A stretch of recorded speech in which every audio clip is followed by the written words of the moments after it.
Hello everyone. In this video, I want to talk about the concept called non-photoreal rendering, which is a style of rendering. Essentially, it's a new term that's meant to be offset from the photoreal. So when you're using rendering engines and computer software, oftentimes those things are designed to make a piece of architecture look as real as possible. And there is a growing movement to sort of take that content and make it less real, less photoreal, and make it more stylized, make it more interesting. And I think there's several reasons why this is happening. And I'm going to get into a bunch of drawings and show a bunch of examples and quickly overview of how you might get there. And the rest of this presentation, before I jump into those drawings, I just want to sort of talk about it because I do feel like personally non-photoreal drawings really have a place in architecture, and it's a growing place, and more people are doing it. I mean, I've been sort of personally experimenting with non-photoreal rendering styles for a long time. I would say even when I was in school, I would try things. I wasn't very good at it, but I would try things like changing the color of lines away from black just to do them differently than the computer would do them, or do something different to the drawing that just made it stand out. Because part of it is that when you're using photoreal rendering engine, what you're really doing is you're ceding some of your control from yourself to the computer. When you draw by hand, you control everything. But if you're using a photoreal rendering engine, you're letting a computer do a lot of the work. And that's not to say, I mean, people do really great photoreal renderings, and because I focus a lot on non-photoreal, I might not be good as some of those other folks, and you can go and watch them. But also that also requires a lot of hardware and things as well. And so sometimes it's just not right. It's not what you want to do. And there's no reason just to take that control yourself, and doing it is one way to get there. I think another reason why non-photoreal drawings are taking over is because, or not taking over, but becoming more popular than they used to be, was because back when I was in school, photoreal rendering was new. I mean, it was like, it couldn't have been done before, and it took a long time to do. But it was new, it made it sexy. It took expensive hardware that makes it beautiful. There's that whole connection between beauty and value that I've talked about in other videos. In the olden days, as far as I'm concerned, when photoreal rendering engines were new, that was the case. And they are interesting, and they certainly have their place. But that was like 20, 30 years ago. So photoreal renderings aren't the new sexy thing they were then. Are they still sort of interesting and high-tech, and we can do more things than we ever could have done before? We can certainly do them more easily than we could have done before, yes. But I think they're sort of, the fashionable touches is changing, and people want to see other things, just as any sort of styles and fashion change over time. That's what's happening in the world of architecture right now. So that's another reason why they're changing. But I think one of the biggest reasons why non-photoreal drawings are really starting to become more and more popular is because I think ultimately, when you make a rendering or a presentation or whatever it is, you're trying to tell a story about a piece of architecture. And it can be very difficult to tell the whole story of a complex thing like a building in one image or one photograph.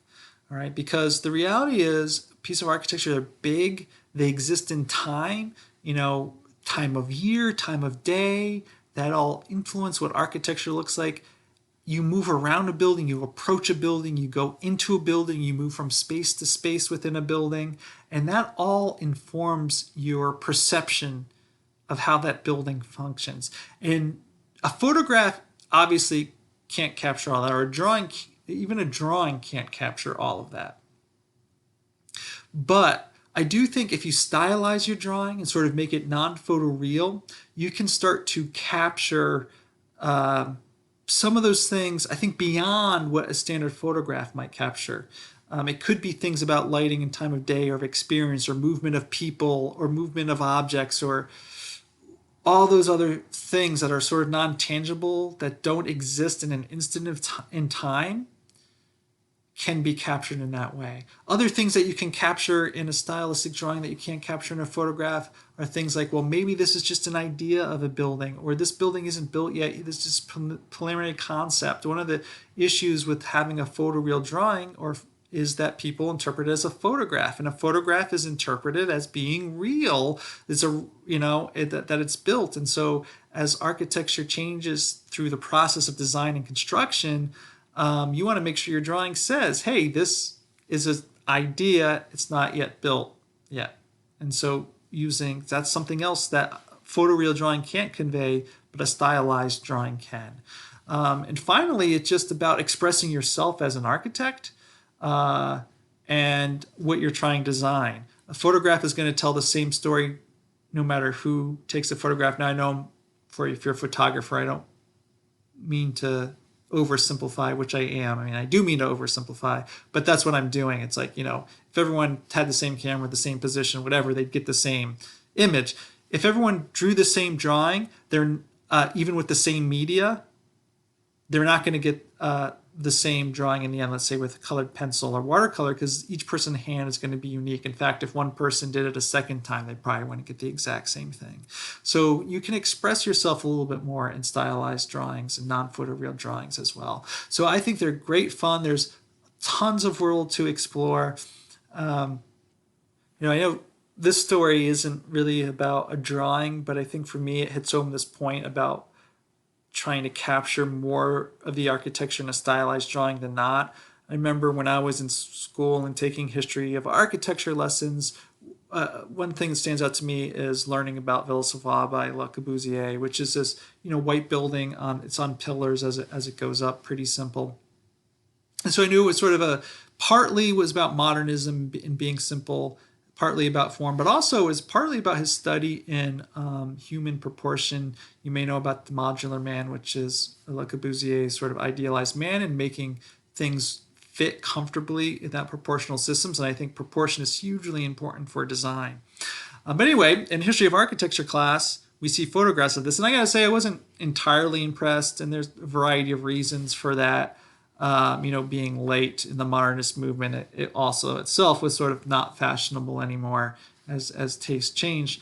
But also it just seemed like a rather plain building. And the point is, a photograph, it can't really capture the sense of being there, which is the sense of proportion of the modular man that was meant to be there. And the reason why I sort of know this is because a couple years later, is still in school. I studied in Paris over the summer, so I actually had a chance to. It's just outside Paris, just a little bit. So went there and saw it and experienced it. And I have to say, being there really changed my perception of the building, which is to say that I really felt like I belonged. I guess in height, I'm sort of close to the modular man anyway, but I did feel like this is a comfortable space. I really, really enjoyed it way more than I do enjoy it in photographs. And that really comes down to the experience of walking through the building and experiencing it through time and all of that. And I understand in history of architecture classes or other things, you're trying to be more truthful. So photographs, I guess, sort of make sense as a way to teach history of architecture in a large degree. But I do think you can capture those ideas of existing and being and living in a piece of architecture through drawing if you move away from non-photoreal, if you move away from photoreal towards non-photoreal in some sense. I don't have a specific example for that one, but it's just a point of saying real photographs do not capture architecture very well. So if they're not going to capture architecture very well, why not move to something else that might? So that's what this video is about. All right, so the first slide or drawing that I'm starting out with is actually not a non-photoreal. It's what I'm calling a photoreal drawing. The intent of this image was meant to look like it's a real photograph. Now I've used this drawing in many other presentations. It's actually a collection of many different techniques just to show how they all sort of fit together. But again, the purpose of this drawing was meant to make it look like it's photoreal. And it's a good story. I mean, there are certain benefits to photoreal. It is what the building would look like at one particular location, but that's all it does. It's just one location. So as I mentioned in the intro, there are lots of benefits to doing non-photoreal. So let's take a look at some non-photoreal, what the options are, and sort of how you might go about making them. So here's a non-photoreal that I've done. Um, and if you want specific details on this, on all the drawings that I have in this presentation, there are many other videos on specific techniques of the whole drawings as we go through. But the point of this drawing was really to make it very much a non-photoreal. Like, this is not meant to look like a real photograph at all. There's various techniques. It's actually drawn a lot of the work has been drawn in Illustrator to make that happen. The bottom edge, the foreground is really broken down to sort of pull you into the image. The house next, there's clearly the house that we're studying. That's the one sort of in the midground with the bluish gray and the wood siding. But this is in a neighborhood. The house that's in the neighborhood is clearly much more abstract. The trees are all abstract, and so on and so forth. And it was drawn in Illustrator. Each object was almost all of it was drawn in Illustrator, then imported into Photoshop to be edited for color and matching and some tweaks here and there, and as you go. And again, the point of this was not to make a photoreal, but it was meant to give a sense of a fall day, a brisk fall day in this neighborhood, that this new house would sort of fit in and feel welcomed in this historic neighborhood. And I couldn't have said all those words, I think, in a photoreal drawing. I wouldn't have been able to get, could I have put the traditional yellow leaves everywhere on the trees and done all this? Yes, you would have known it's the fall, but I don't think you would have gotten that sort of welcoming feeling and the neighborhood sense had it been a photoreal drawing. So the fact that choices were made in this drawing makes the story say more than just one photograph could. And that's sort of the point in all of these to a certain degree, although sometimes it's just playing with drawings themselves. Now, the previous drawing we looked at was what I would call sort of a heavy non-photoreal. It's completely non-photoreal in any aspect, but there's really a spectrum between the photoreal and the non-photoreal. There's everything in between. So I just threw this together really quick. I call it the sort of non-photoreal light, meaning there's not a lot of non-photoreal here. The rendering itself is meant to be fairly realistic, but we see things like the foreground starts to break down on the lower right. The people are just silhouettes. The trees were drawn as well, and I didn't worry about the fact that they weren't 100% super realistic. Some faded landscaping and other elements like that. So it's close to photoreal, but purposely not. And I do think, again, some of the drawing choices um, that make this non-photoreal are partly important for telling the story or making a good drawing. Like, if I had put the road in as completely gray, it would have been a lot of gray. In that road, the amount of concrete in that road does not matter to the story about the architecture, which is really about the relationship of sort of these new sort of contemporary housing units sort of adjacent and across the street from more historic fabric, and how you put those together. And that's what's important in connecting those two together. And so by sort of abstracting some of the features while keeping some photoreal makes sense. And in this case, since the architecture of across the street, the existing architecture was important to that story, using a real photograph made sense. So some of it sort of makes sense to keep some components in photoreal as a real understanding, and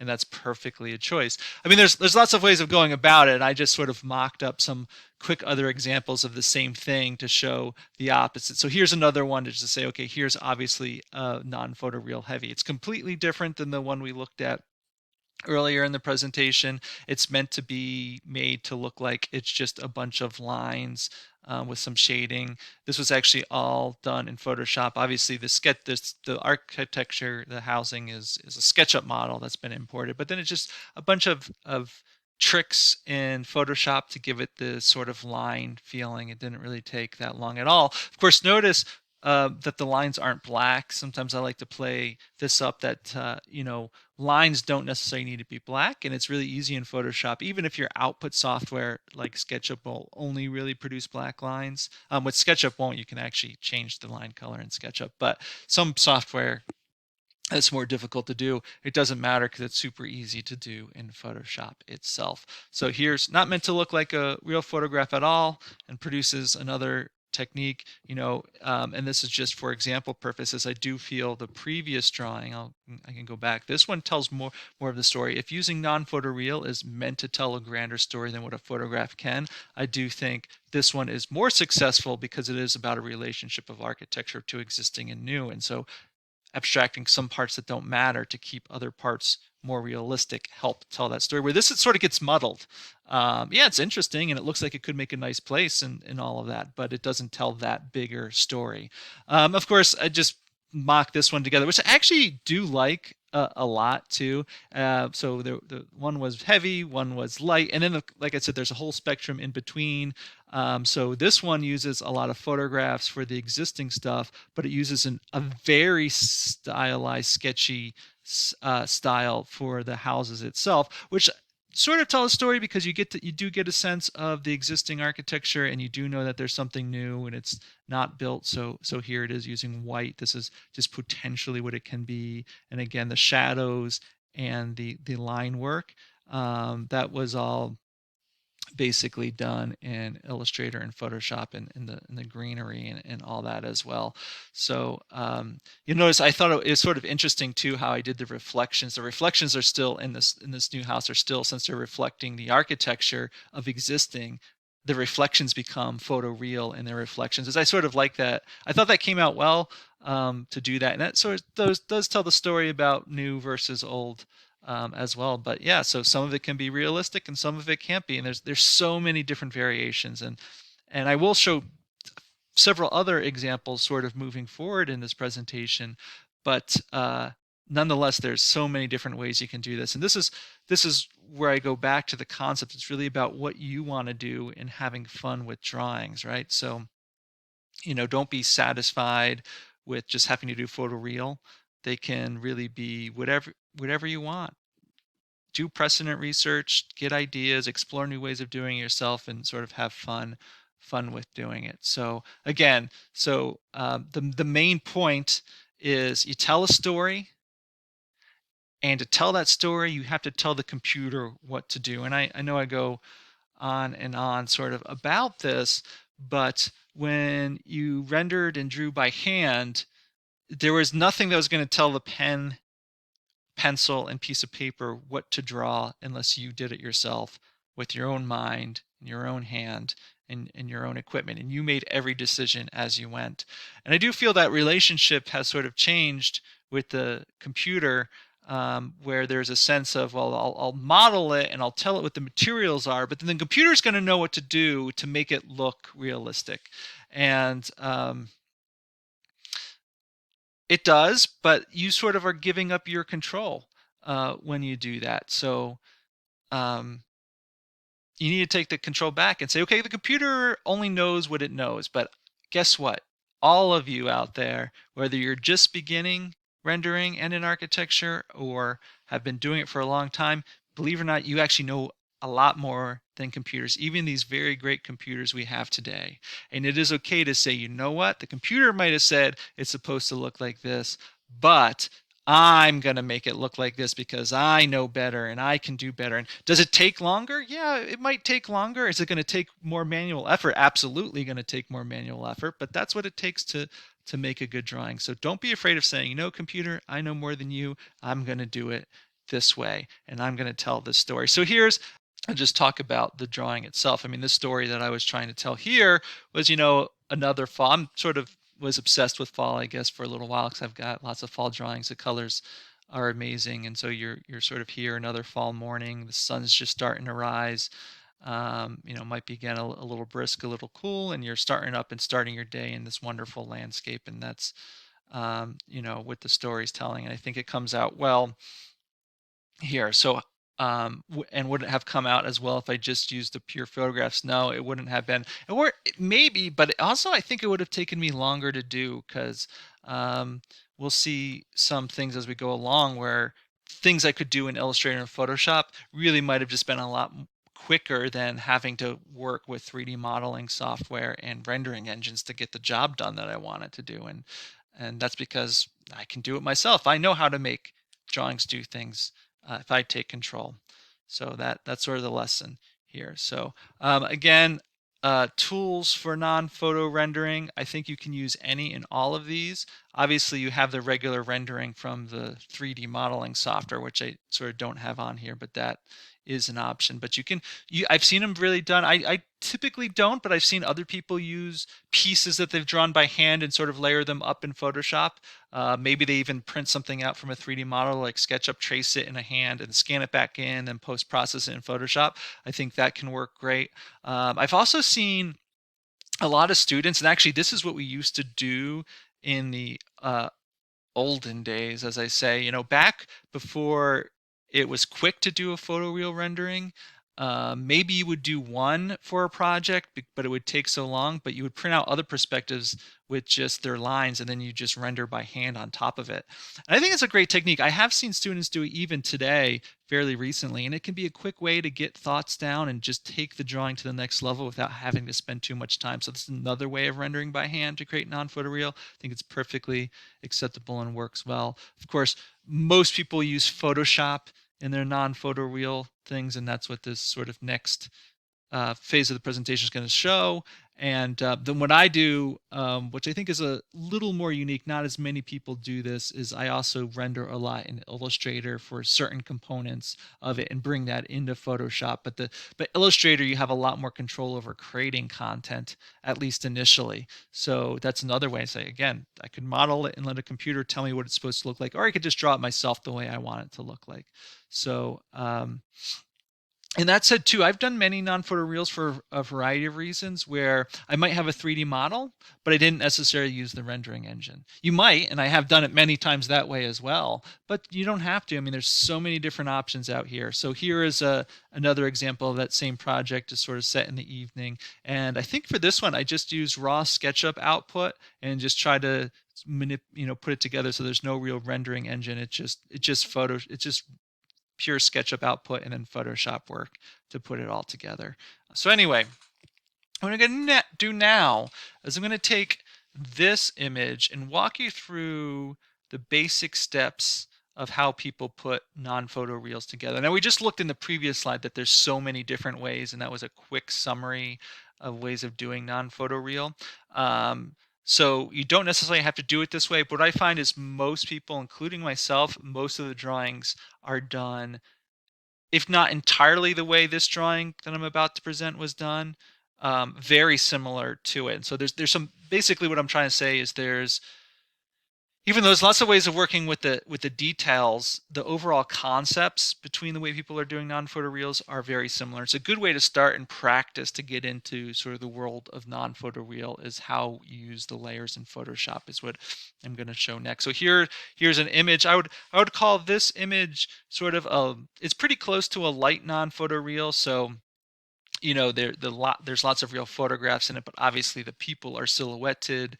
The lighting in the background, so the implication that the sun is setting doesn't really match the shadows, and so that was intentional by me. Usually, especially when you're practicing drawing, you're like the lighting must match the shadows, and yeah, I mean you have to learn that stuff. But once you learn the stuff, you also can come up with reasons why you might want to break it, and that's what I've done here. And so that also makes it a non-photo reel. So I wanted to get a dramatic sky, right? Because part of the story of this is having this house out so we're in a rural area with this big porch that has a view, and so I wanted to highlight that view. I wanted to highlight the fact there's a lot of distance to this that you might be looking out on, and so creating that sort of dramatic setting was important. At the same time, though, I wanted to highlight the architecture of the house, and there's lots of part of the architecture of the house is that there's lots of sort of pushes and pulls in the plane, that there's a lot of different pure forms in here, and to show that shadows is the best way to do that.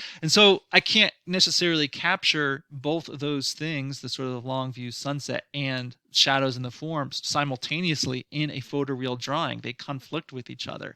But you know what? Until I actually said that those things were conflicting in this drawing, I bet no one even realized that that was the case. And so because I have the experience in all this, I know when it might be okay to draw it, and I have specific reasons for breaking the rules to make it work and sort of tell the story of the architecture and the view simultaneously. So So that really is subtle, but it's another reason why it's non-photoreal. And it's not something you would be able to get from just a rendering engine. You would obviously have to do something in Photoshop to make the shadows and the lighting inconsistent like that. Of course, there's some other minor things in here, like the way that I've sort of highlighted the walls and burned some of the structures and things of that nature. But you know what, it starts to approach photoreal at times. But I think it's a good balance of drawing. It sort of makes it look drawn, which is always good. I do like when things look drawn, especially when they're not built, because one of the problems with photoreal is when they're built, or when they're photoreal, they look like they might be built, and it looks like they're going to be exactly that way. The problem is oftentimes photoreal renderings are made before construction has even started, or maybe even before documentation is even finished on the architecture itself. And things are going to change in final documentation, things are going to change in the construction process, and of course things are going to just not look exactly like a computer thinks they look anyway. And so when it gets built and people are like, wait, that doesn't look like what you told me it looks like, that could be problematic. But if you make a drawing that's not meant to look real in the first place, even lightly like this one, people won't run into that. They will understand, oh, this is a representation of a process of a drawing. So that's sort of another good reason for telling. That's another story to tell within the bigger story, right? That this is just a representation of what this might look like. And photoreal drawings do not say that at all. And so sort of lying a bit about that. So anyway, that's a long warm up about what this drawing was trying to say. But I do think it is sort of a good balance between a contemporary style and almost photoreal sort of slickness, but mixed with the important elements of not photoreal and control. So I do like this. So how did I do it? What are the basic elements to being able to make this to work? Let's jump into it. So here we go. Here is the start. There's a background photograph that I took, and I obviously designed the house and all that stuff, and eventually final modeled it. And here is the rendering of it. And I just pasted in, of course, all those concepts about matching the perspective correctly, horizon lines, as I've talked about in other videos, super important in getting this to work. And lots of other, features are always important. Like obviously at this stage, it still feels like the house is sitting on top of the grass with no Photoshop work in here at all. Oops, I just realized up there on the right, I forgot to turn off the birds flying in the sky, because that wasn't in the photograph that I obviously added. But pretend that's not there, because that obviously was not part of the original photograph. But it's just the photograph and it's the house. But notice one thing about the house that pushed in, which is different approach than when you're making a photoreal drawing. There are no shadows on right now. I notice the heading says basic materials. All right, so here's the key. You always want shadows. Shadows are super important, but when you're starting a non-photoreal drawing, what you really want to do is you want to break apart as much as you can about the building and all its elements, so that in Photoshop, you can control them as much as you want. So a basic way of doing non-photoreals at the most basic level is you bring in 3 layers from your rendering or your SketchUp model, whatever the case. The first one being materials, then shadows, then lines. All right, so that's what we're going to see here. So yes, this is the model, but notice how it has no shadows. And you always want shadows, but you sometimes need to bring them in as a separate layer. So here we go. Here's the rendering, just materials. Again, it could be SketchUp, raw output. It could be Enscape. It could be, I actually think I did this one, believe it or not, in Photoshop, which has a really great rendering engine in it. It's a little tricky to use, but if you're all working in Photoshop anyway, sort of can simplify the process. I do like using it, even though it's got some downsides in its integration with SketchUp. But that's what I actually used for this rendering here. Not that that matters. Again, anything works. The basic concept is all that matters.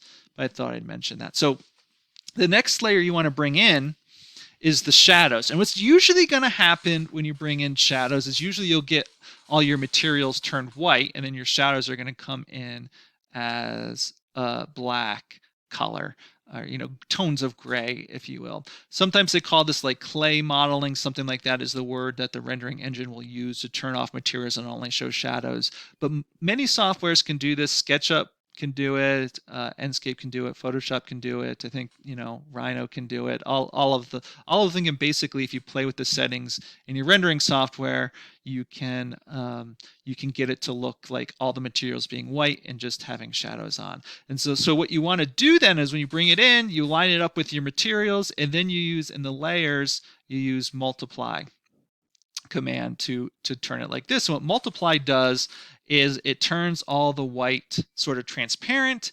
All black would not be transparent, and then tones of gray makes transparent based on that tone. And so since shadows, we think of them as black, you think of them as black, but they're always transparent, right? So that there's really, it's gray tones make it transparent, and so it starts to absorb. It just makes the color that's behind it darker. So it'll make the brown of the siding darker brown, it'll make the red siding darker red, and so on and so forth. So that's the multiply command. Again, I should mention, I'm not showing any technical content in this video. I'm not going into Photoshop and showing those sorts of issues. There's lots of other videos on the specific technical content of how to do that. Now, I do want to mention one other thing that I did very subtly here is notice how the shadows are actually no longer gray. They're actually sort of a deep purple color. And this is a great trick that many watercolorists use all the time, is they don't use black or pure black as their shadows. They'll use a bluish, purplish, deep bluish, purplish color for the shadows. And that's because the sun is usually thought of warm, yellow, orange colors. It's white, but it's also slightly yellow, and people sort of like this feel of yellow light over blue light. And when you actually see a shadow with sort of a yellowish light, the shadows look purplish. That's just the way the light reflects in the eyes work. And I talk more about this in other videos. But so the technique is, if you make your shadows look a little more purple or blue, it'll make the lighting feel warmer and more like natural lighting. So that's what I've done here. So I just used hue saturation and colorized it to be able to adjust the purposes. Very easy to do. Again, there's technical content in other videos if you want to see how to do that. But the point being here, I could do it. And the only reason why I could do this is because I brought in the shadows as a separate layer, right? And so if I hadn't done that, the whole building itself would have shifted towards purple, or would have shifted in that direction. It wouldn't have been possible to do. The only way you can control it is to have the color is to have brought in the shadows separately. Also, what I can do is I can control the value of the shadows once they're separate. So usually what I end up doing, for one reason or another, I either make the shadows darker than what the software, the rendering engine thought it should be, or lighter, depending on what I want them to be. Again, I wouldn't necessarily make the final decision at this point in the drawing. This is far from over, right? But I can bring it in, I can start to adjust the colors, start to adjust the values, and then as the drawing comes together, I can say, you know what, I want to make these forms read more deeply. I'm going to strengthen the shadows. So I can say, you know what, I know I'm playing with this lighting concept, so let me lighten the shadows because I want to just sort of blend it in a little bit, right? And you can have that control. That's what the point of a non-photoreal is. So you collage in, you just copy and paste in the shadows, and you can decide the color, how bright it is, and how dark it is. Anything you want. You can feather the edges if you want. There's many different things you can do with the shadows. I showed in the early presentation, I made all the shadows sketchy, right? I can do that because I brought it in as a separate layer.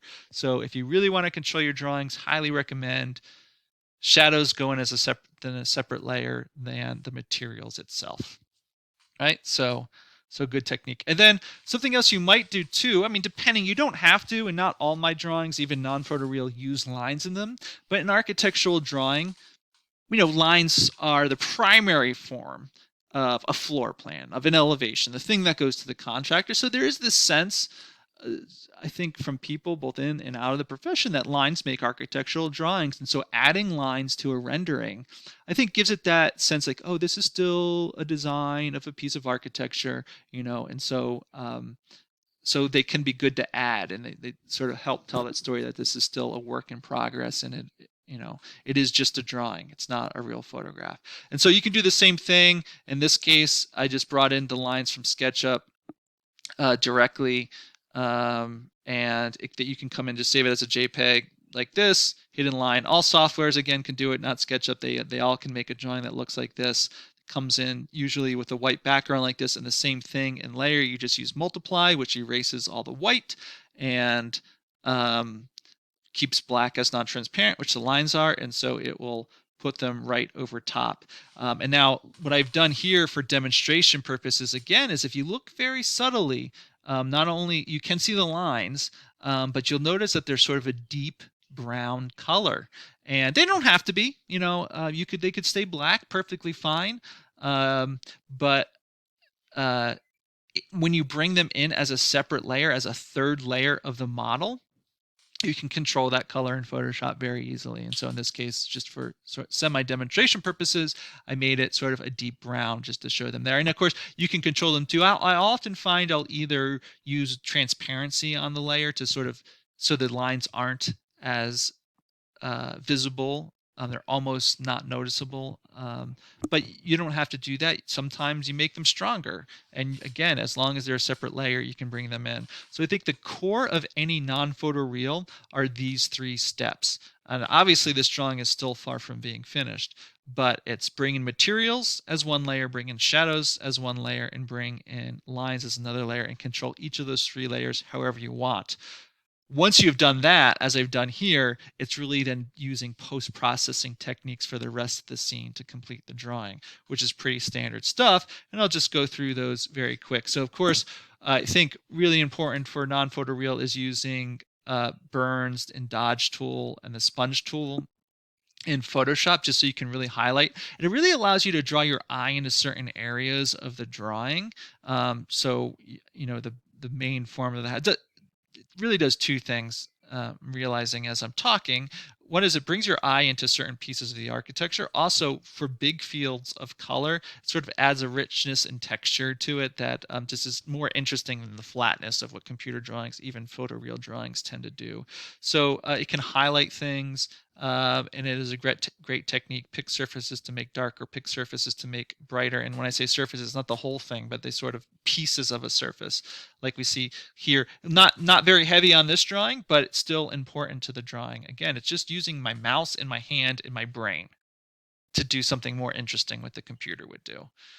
Windows, I still think the best way to do windows is just right in Photoshop. It's easy and it's quick. And so in here, there's a few layers here. If you look closely, there's just a image of some interior housework inside the windows to give it a feel of what's looking like inside. There's even some scale figures in there if you look closely. It's made dark because usually during the daytime you don't really see inside very easily, but there's this little bit of texture there. And then there's a reflection, so basically the photograph of the exterior was then placed over the windows as well and sort of made transparent to make it look like it's also reflecting the scenery. And so all that stuff works together to create a complex texture.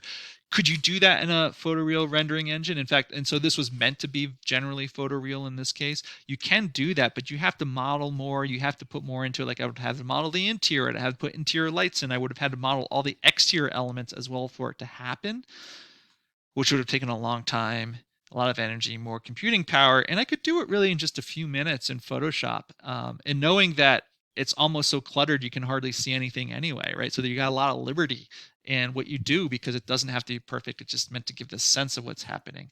And furthermore, I mean, I think that works great for photoreal renderings, but for non-photoreal, where you don't care if things are 100% perfect anyway, yeah, you might as well do it that way. So I did that. Then, of course, once I've done that, I started to change the background images another way. I knew I was going to replace the sky, so the sky gets erased. I toned down the background image, really fade out deep, the sense of depth.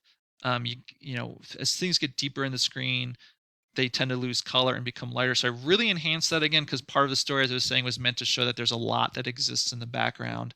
And again, I knew I wanted to get the dramatic sky to also say, hey, there's something to look at back here at the same time. I think also just toning down the colors was just an interesting way to make this sort of feel contemporary for some reason. I don't exactly know why, but it seemed to work. So I went with it. Of course, added new sky back in. One of the things we'll notice is that there's a tree problem back there because the simplest way to remove the existing sky was to sort of chop off that tree.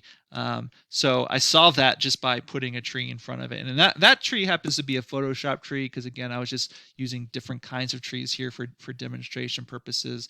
The one in the foreground is just Photoshop. The one in the top left there is that, and the one sort of towards the fire pit that was actually drawn in Illustrator. So I use different techniques just to be able to say that.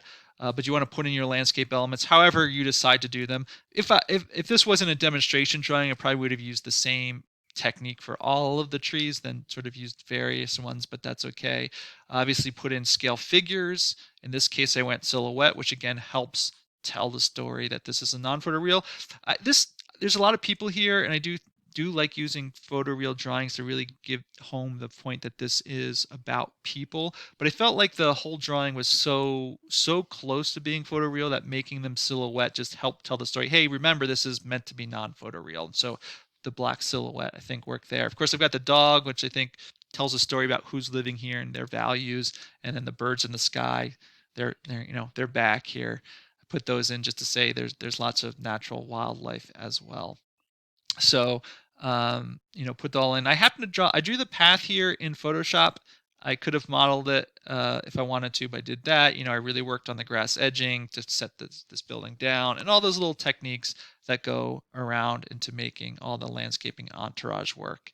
The one other thing I'll say about this is compositionally, that top left where we're almost standing under a tree was also important. Making that darker, maybe even darker than it would be in real life and darker than maybe what a photo rendering engine would do if you actually set a tree model above you, is it helps focus your energy down in towards the house. It sort of has this threshold effect that you are arriving, and then instead of having, there's this long picture, this image is very long and horizontal, which is good because it's meant for the landscape image, but things can get lost in that. So by making the edges darker, especially that edge, it forces your eye towards the center, which is where I've placed the house. So it really directs your eye towards the architecture as well. So again, a subtle technique of maybe making something a little darker than a rendering engine would really adds compositionally to the image and helps tell that story. So even in these secondary elements, even in ones that, like, if you were to look at this image quickly, that top left branch is probably something you'd hardly see, but that's the point of it.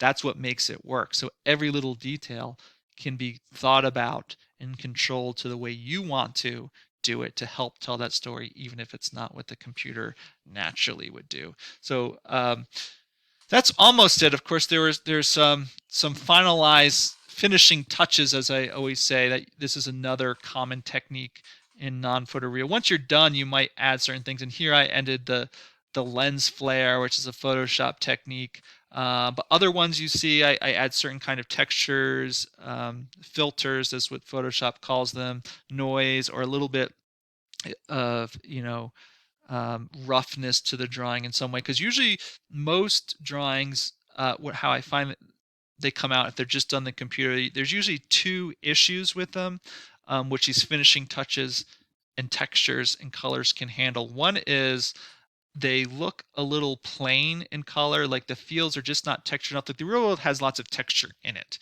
Even a modern building has a lot of texture from a concrete surface or something like that, which might not quite work out just right, even using a great sort of rendering engine.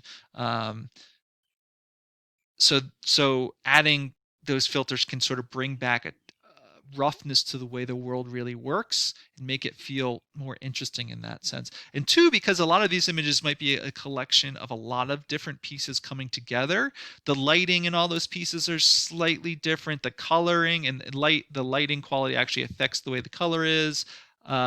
They just feel like they just quite aren't all the same yet. They feel like they really had been collaged together in a certain way. And so by applying overall textures, overall lens flares, overall color controls, and you can see those in all the videos that I've done. Oftentimes I'll finish a drawing with those things. It's all to unify all the elements a bit together. So adding those finishing touches, I think, is an important part to non-photoreal as well.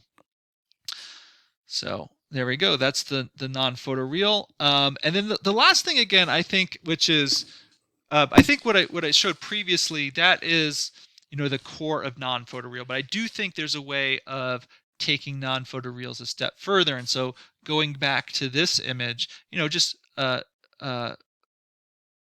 this image has a lot of materials that I drew myself in Illustrator. Again, it could have been hand drawn or even Photoshop drawn or whatever the case may be, or even really in the rendering engine. Like I do have assets, those people and things like that. Those are things that I got from the rendering engine, but because this image was less about the people. But there's lots of other things I drew myself. So all the tree trunks, those are all drawn myself. I really wanted to control how that looked and how to put them in pretty much the spots they needed to be in, and make them look.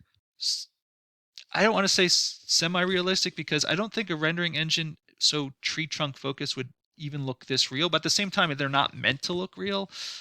But I think the realness comes in the richness in their texture and lighting. Even if you look there, the lichen is the sort of green stuff that can grow on trees. Like that's there. Like, do you see? I don't know. I haven't seen a model that I had access to that has that level of detail to the tree trunk. So I had to draw it myself. Also, so while there's some of that realness to the tree trunks, there's also some clearly non-realness to them in terms of the values. So the ones in the front that's really framed this drawing are really dark and has that richness of warm lighting to give you that sense of lighting, whereas the ones that are in the background are much more grayed out to give a sense of depth, right? So again, you wouldn't get you wouldn't have gotten a nearly as strong a variation in color if I had sort of done that. So I drew them in Illustrator because I knew I could control it that way.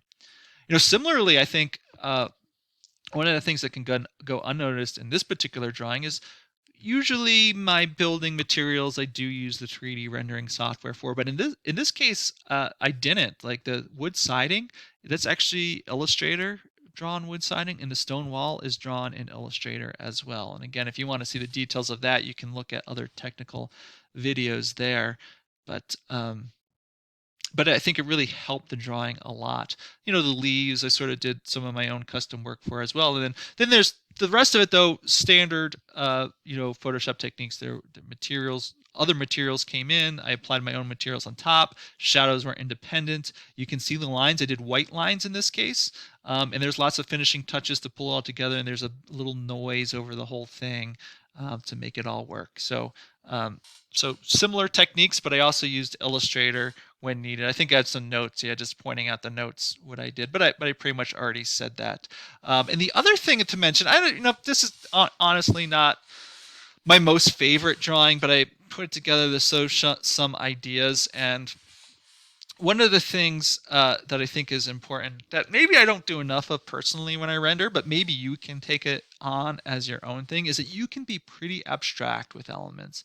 And I encourage people to not, when they're looking for precedents, don't just look at digital precedents, be it photoreal or non-photoreal. Also look at hand drawings, because when you look at some drawings through history that people have drawn by hand, you see how abstract drawings really are. And of course, I don't have copyright of those things, so I was hesitant to sort of use any in this video that's getting posted to YouTube. But in this drawing, one of the things was the sky is just a set of lines, and that's sort of taken from like the perspectives that came out of Frank Lloyd Wright's office, where he'd often use these lines. And if you were to just say, "Hey, here's these blue lines," and you said, "What is this?" You devoid of all the architecture and landscaping, you might not be able to know. You might make a guess because it's blue, so obviously there's a good chance it might be a sky or water or something like that. But when you put it with the rest of the setting, there's no question. Like the sky here, with Frank Lloyd Wright's skies, they don't look like real skies, yet when you put them in, they are skies, fully believable, and all they do is they're providing a richness and texture to the background and letting you know what's happening. So don't be afraid to abstract elements like skies. Here's another one that I've done. Again, maybe some of these elements in the end, if I were to think about it now, maybe they're a little too abstract. The sky is just a sunset. I wouldn't call the sky necessarily abstract. I guess it is in color a little bit, but there's also any landscaping elements, trees, mountains in particular. And so there's lots of different abstract techniques here. So you can see some of the background trees to sort of have these vertical line quality, and there's sort of just a roughness. The point is like, okay, trees sort of, they're obviously not perfectly shaped. They've got to big sort of shape that's fluffy, and they got a little leafy shape that's even more rough. And so I'm just trying to give a shape that represents that with a bit of a color just to hold the background.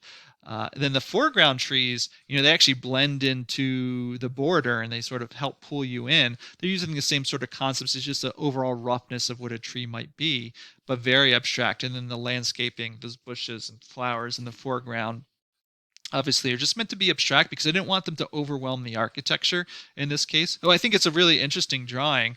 Again, maybe, a little too abstract. It might not be your favorite, but it came out well. And so the way I decided to do this one as I was experimenting, this is actually 100% drawn in Illustrator. I used no Photoshop at all.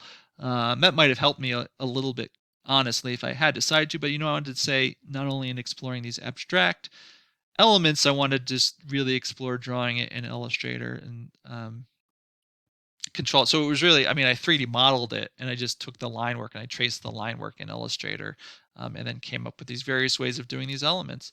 But again, if you look at drawings from people before computers, they do trees any number of ways. And if you just saw that tree outside of the rest of the image, you might like, I don't even know what that is, but put it into the thing. It's like, oh, there we go, right? Because if we're trying to highlight the architecture, the landscaping might not be the most important thing. So of course, sometimes it is, but it might not be. And so feel free to be abstract with things, with elements as you go. So think that's the last slide.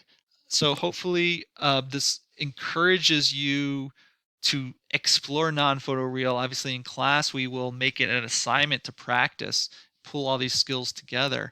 But don't be afraid of exploring non-photoreal. Sometimes they can be faster. Sometimes they can tell a better story. You don't necessarily need to go down the route of photoreal is the only and best way, and it's the modern way, um, but because it doesn't have to be. And more people are exploring drawing like this, and it can be fun. So I encourage everyone to have fun and keep making great drawings. Thanks.